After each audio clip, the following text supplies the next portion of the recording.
For Halo Reach, we made significant investments in graphics technology and tools to allow the artists to realize the expansive battlefield of a human planet under siege from the alien Covenant.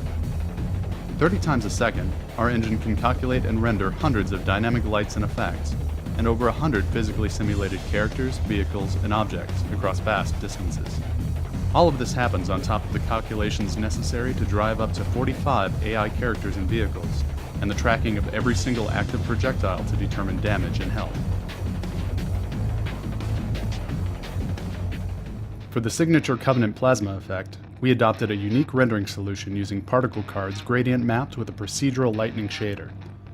In areas where the cards intersect with other geometry, we use a depth buffer with a split gradient, giving the plasma the illusion of branching and arcing over the intersecting geometry. During development, we created a new type of particle that creates an illusion of collision on the GPU instead of calculating expensive simulation on the CPU. This novel approach allowed us to have thousands of virtually colliding particles at once. For energy shields, we procedurally extrude the render geometry of the shielded object and apply a crackling energy shader.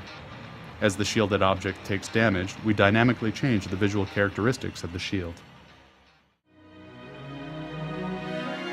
Even our cinematics are rendered real-time.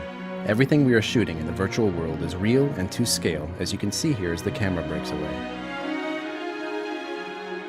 During a cinematic, we are able to push our limits of dynamic shadow casting lights and particles well past what we would be able to render during an actively simulated gameplay sequence. Over the course of development, hundreds of new custom in-house tools put an emphasis on iteration, empowering our artists to fulfill the vision of a planet at war.